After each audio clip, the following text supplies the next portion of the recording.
Welcome to the Self-Control Show, a podcast for men. If you get defensive, shut down, or find yourself going 0 to 100, you're in the right place. Most men were never taught how to regulate their emotions. And this show is about changing that. It's not therapy, and it's not fluff. It's training. I'm your host, Jason Schnitzer. Let's get to work. What's up, everybody? Welcome back to the show. Today, I've got another great one. And today we're going to talk about why you don't like your wife anymore.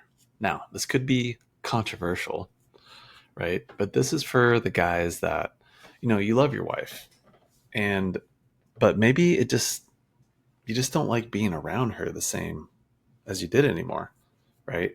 And what most guys think is that, hey, this is just like normal. What happens in a relationship, eventually, like you don't like the person as much.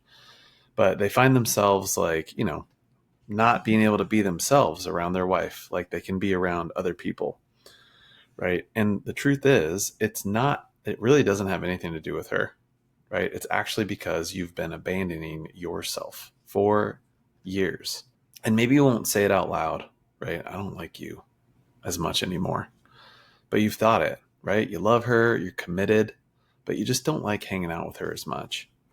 And maybe you feel disconnected, annoyed, or that things are, emotionally or physically flat. And sometimes that can be really frustrating because you don't know why. And this episode really is a wake-up call, right? It's not about her. And really, it's about the version of you that has been showing up in your marriage. And I just did an episode on basically how your tone sets the stage to turn your kids into people pleasers. And the thing is if any of those 0 to 100 trap, you change your tone and you just don't know why, any of those podcasts resonates with you, I would guess that this one's going to resonate too.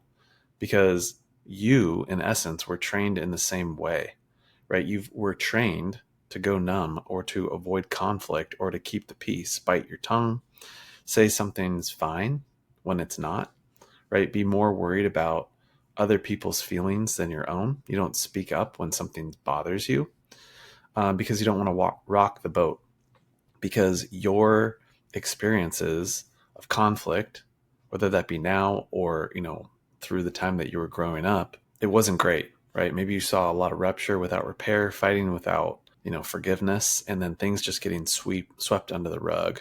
If you're in this situation, you might be thinking like, hey, I don't want to rock the boat. But the truth is that the boat is already sinking, right? When you constantly suppress your own truth, it's not that you stop trusting her, right? It's mostly because you stop trusting yourself. So of course you can't trust her. And here's the real reason why, you don't like her right now. And you could be thinking and saying like, oh, she's changed, right? Or maybe she's just gotten too emotional, right? Too critical, too much. But what's actually going on is that you've ignored your own feelings for too long. What we have to look at is your level of participation in this cycle. You've avoided the tension. You've avoided growing through it. You've chosen peace over truth. But that is what is making you resentful now. Because resentment is what happens when you self-abandon, right? When you say yes, when you mean to say no, when you say everything's fine or that's fine, or go with the flow or become passive, right? Ultimately, what happens is you're putting other people's needs before yours. So naturally, you're not going to like that. Eventually, you're not going to like that. And then we blame the other person for your silence, ultimately. What happens is resentment grows and grows and grows and builds and builds and builds, right? Because we've learned to put other people's needs first. And that creates resentment. That creates, an opportunity to blame the other person, be unhappy. And that's a learned thing. Because like when you do something for somebody else that you don't want to do necessarily, and that's kind of just what you do, that's not real connection, because you're not really stoked about that. And that's not to say that the opposite needs to be true, that you are completely selfish. But if you don't know that you're doing this, what you start to think is like, they're the ones that are selfish. And why can't they see you? And the truth is like, it's not their fault because you've never spoken up to let them know, right? Or when you do, it's in such a passive aggressive or explosive way that they can't hear it. right? And you end up getting blamed for that. And then it's like, hang on a minute. So you're telling me I'm doing all this stuff to make you happy and you're still not happy. And that's not what your wife wants. They don't want you to just like suppress your truth or your feelings to make them happy. Because like it's as simple as like practically, it's like she asks you if you want to go to Target and you say, okay, yeah, sure. But then you go to Target and you've got a pouty mood the whole time because you don't want to be there. And she's like, why'd you even say yes in the first place? Right. And then you're damned if you do and you're damned if you don't, it feels like. But you need to be able to mean the yes when you say yes and say no when you want to say no.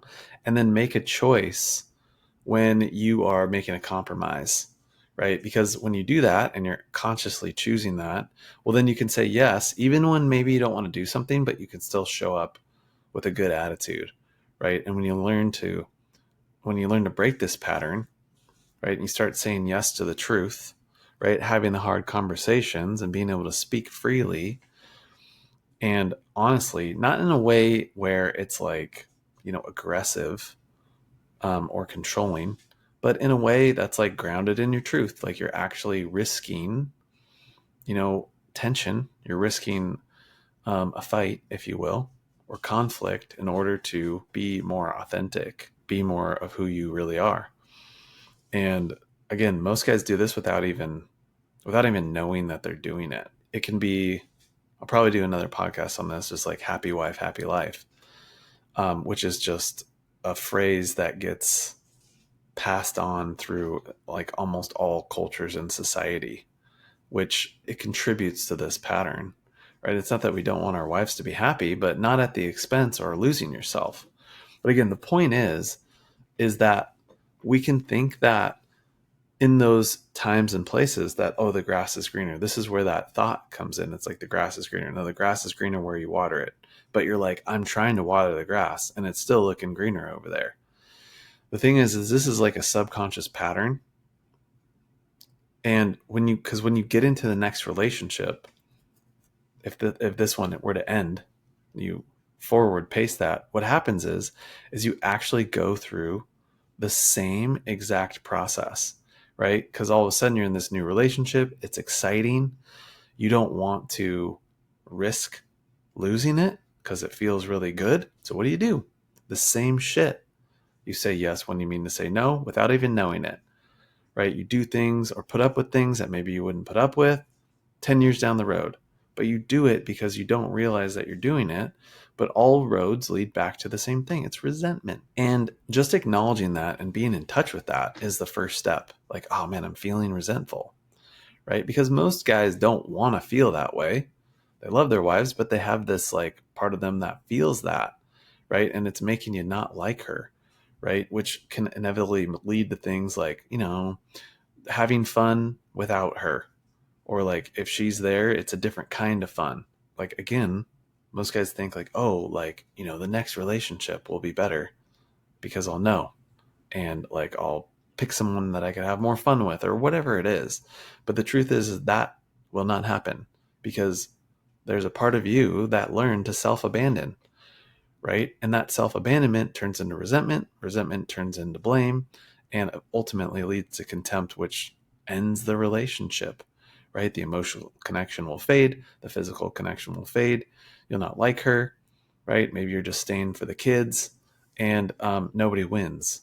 Where this gets rooted in is basically when you were younger, did you have to pay attention to other people, like your mom, your dad, right? Did you have to put their needs first in order to satisfy your needs? Were you always worried about making somebody happy because conflict was scary, right? So you want to avoid it at all costs. You didn't learn that conflict's actually like a healthy part of a relationship. Like conflict is like going into the gym for your body, right? When you do it right, you can activate growth promoting tension, which can make you stronger, right? And that can happen between you and your wife, right? So you have to shift the mindset there. It's like, or ask the question, like, do I not like her? Or do I just not like the version of me that keeps showing up in that passive, silent, and disconnected way? As like she's your mom, or somehow she has this like superpower over you. We give away our power. Parts of us give away our power. Because like the truth is like you don't need a new wife. What you need to do is to stop outsourcing like your self-respect, your integrity in the name of peace, right? And it's not one or the other. It's not like I need to control every situation, and it's not like I need to just go with the flow and like happy wife, happy life. It's to stop numbing out in the hard moments and to start being more present. And ultimately, how you do that is like you have to learn how to regulate your nervous system, how to regulate your emotions. Like I say this basically on every podcast. It's just like at the core of it, right? When you can pause, take a deep breath, and realize like you're in your automatic programming in a hard moment, and realize like you're just in a pattern and a thought pattern that is like, survival based almost. You can recognize like when that activates, and then you can use breathing, you can use grounding exercises, you can use regulating things to bring you back to make a different decision, right? And ultimately, it's the small decisions that we make every day that change the course of our life, our relationships, how we parent, how we show up as a husband, in our workplace, how we lead at home, how we lead at work, etc. And when you can do that, this is like a superpower, because then all of a sudden you live a life that's more aligned with who you want to be and how you want to show up, as opposed to not having control over that. And ultimately, that's how you start liking your wife again, right? You can be more of you and she can be more of her. Being able to do that is what truly shifts and changes and alters long-term relationships. If this is you, again, I always like to recommend book a complimentary call, and that way we can kind of do a deep dive on what's going on for you to see what's at the root of it. See if we can have a roadmap to being able to show up more as the man and the husband and the dad that you want to be. So if that's what you're interested in, click the link in the description, and looking forward to seeing you on a call. Thanks for watching, you guys. Catch you on the next one.